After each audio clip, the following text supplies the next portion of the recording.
Okay, guys, today is day 10. Love is unconditional. I think you'll all really, really enjoy this dare because it's like really a dare.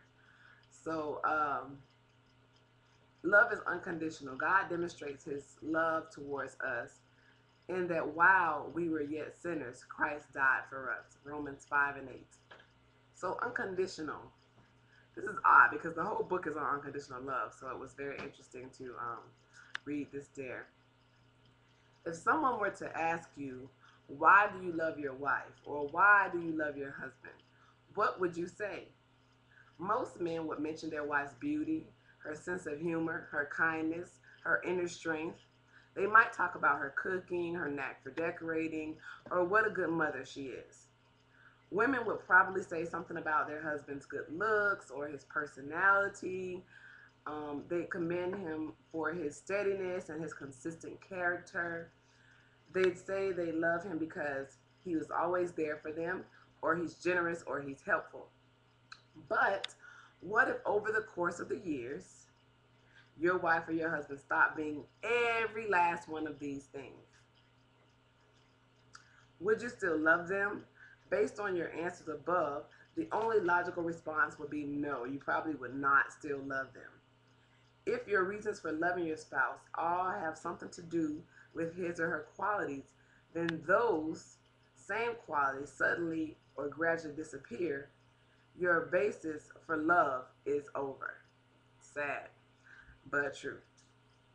The only way love can last a lifetime is if it's unconditional. The truth is this: love is not determined by one being loved, but rather by the one choosing to love. The Bible refers to this kind of love by using the Greek word agape. So basically, there are two other kinds of love: filial love and eros love. Filial love is a love of friendship, and eros love is a love of sexual love. So a lot of times when we get married, our love is not based on agape, but rather filial or um, eros. So a lot of times we get love for conditional reasons, things that, um, the circumstances that we're currently going through, or a good friendship. But agape love, on the other hand, is selfless and unconditional. It's the only kind of love that is true love. Um, God's love is a kind of love. It's kind love. It's agape love.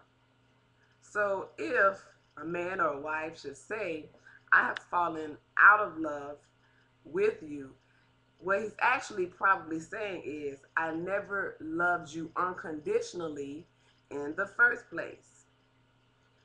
Because agape love, you can't really fall out of it because it's the way you're giving the love versus why you're loving based on a friendship or sexual love. Agape love will not be swayed by time or circumstances. So no matter how old you get with your spouse, no matter how ugly, no matter how fat, or how how different they become, how they talk different, how they, I don't know, they get more education, they get smarter, or vice versa. They get a lot of couples begin to experience in the elder years Alzheimer's or Parkinson's disease. So sometimes those things, midlife crisis is a major one. That people start to feel like, I really cannot love this person. I just cannot. So agape love will not be swayed by time or the circumstances. So that's not to say that love which began for the wrong reasons cannot be restored or redeemed. Because in actuality, loves that may have started in friendships or for other reasons may become more enjoyable once you develop this agape love. So, um, even though you will struggle or fail to attain this kind of marriage unless you will definitely struggle to attain this kind of marriage unless this begins, you allow God to begin to grow his love within you and within your marriage. So check out these scriptures today. 1 Corinthians 13:7, Romans 8:38 through 39, and Psalms 32:10. So I just want to let you know that the dare today is do something out of the ordinary today for your spouse. Something that proves to you and to them that your love is based on your choice and nothing else. Wash her car, clean the kitchen, buy his favorite dessert, fold the laundry, demonstrate love to them. Demonstrate love to them for the sheer joy of being their partner in marriage.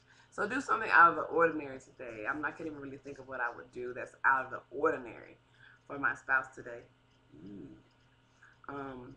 And these are the questions that you're going to ask yourself today.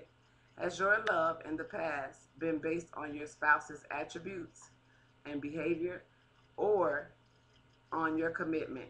How can you continue to show love when it's not returned in a way you'd hope for? Good question. So I think that's a pretty good challenge. You're doing something out of the ordinary today for your spouse, which is something that you don't usually do. So if you usually do the things like wash your car, clean the kitchen, or buy his favorite dessert or something like that, then those things are clearly not something that you'll be doing today. All right, Facebook, not Facebook, sorry, YouTube. Check me later.